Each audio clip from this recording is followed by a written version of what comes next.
नमस्कार। श्रीमन नारायण। आप सभी को कार्तिक मास की रमा एकादशी की हार्दिक शुभकामनाएं। रमा एकादशी को रंभा एकादशी के नाम से भी जाना जाता है। रंभा नाम माता लक्ष्मी जी का ही एक और नाम है। रमा एकादशी का व्रत करने से व्यक्ति के समस्त पापों का नाश होता है। इस संसार रूपी भंवर में फंसे हुए मनुष्यों के लिए एकादशी का व्रत अति आवश्यक है। इसके करने से मनुष्यों को ब्रह्म हत्या पाप आदि से मुक्ति मिलती है। एकादशी के दिन भगवान विष्णु जी को तुलसी दल भक्ति पूर्वक अर्पण करने से उसके समस्त पाप नष्ट हो जाते हैं। भगवान विष्णु जी हीरे मोती व रत्न आभूषणों आदि से इतने प्रसन्न नहीं होते जितना तुलसी दल अर्पण करने से प्रसन्न होते हैं। एकादशी के दिन श्री विष्णु जी व माता लक्ष्मी जी का पूजन विधि पूर्वक करने व सच्ची श्रद्धा से एकादशी की कथा पढ़ने व सुनने से व्यक्ति को अपार सुखों की प्राप्ति होती है। तो चलिए अब हम आपको रमा एकादशी की पौराणिक कथा सुनाते हैं। कथा सुनते समय हमें भगवान विष्णु जी व माता लक्ष्मी जी का स्मरण करना चाहिए। बोलिए भगवान विष्णु जी की जय, माता लक्ष्मी जी की जय। एक बार धर्मराज युधिष्ठिर भगवान श्री कृष्ण से बोले, हे मधुसूदन, कार्तिक मास के कृष्ण पक्ष की एकादशी का क्या नाम है? इस व्रत को करने की क्या विधि है और इस व्रत का महत्व क्या है? सो कृपा करके आप मुझे बतलाइए। तब भगवान श्री कृष्ण बोले, हे युधिष्ठिर, कार्तिक मास के कृष्ण पक्ष की एकादशी का नाम रमा है। इसके महात्म्य की कथा ऐसी है। एक मुचकुंद नामक राजा सत्यवादी और विष्णु जी का भक्त था। उसकी कन्या का नाम चंद्रभागा था। उसका विवाह राजकुमार सौभन के साथ किया। सौभन का शरीर निर्बल था लेकिन उसकी श्रद्धा पूर्ण शक्तिशाली थी।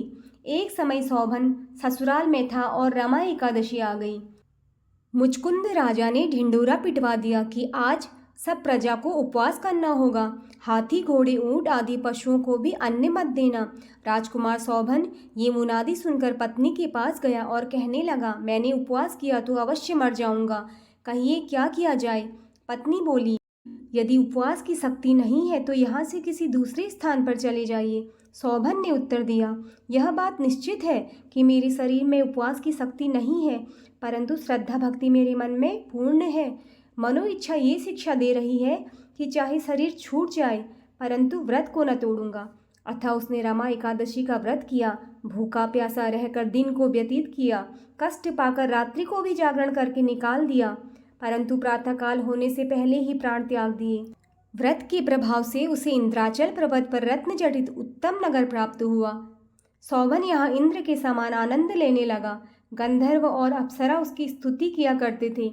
एक समय मुचकुंद नगर का रहने वाला एक ब्राह्मण सोम शर्मा तीर्थ करने को घर से निकला। घूमता घूमता उसी नगरी में पहुंचा जहां राजा मुचकुंद का दामाद स्वर्ग भोग रहा था। उससे जाकर पूछा, किस प्रभाव से उत्तम नगर आपको प्राप्त हुआ है? कौन सी पुण्य का फल आपको प्राप्त हुआ है?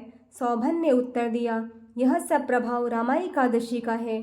मेरे जन्मों के अनंत पाप नष्ट हो गए हैं और यह अनुपम नगर मुझे प्राप्त हुआ है, परंतु यह नगर अध्रुव है। ध्रुव बनाने की शक्ति एक मेरी पत्नी में ही है, अतः उसे शुभ संदेश अवश्य देना।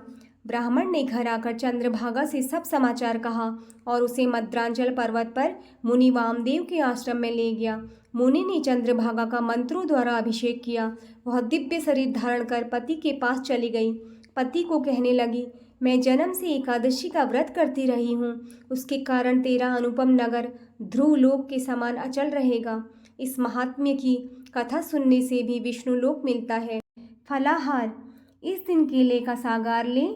केला व उससे बने पदार्थ, फल और मेवा का सेवन करना चाहिए। धन्यवाद। श्रीमन नारायण।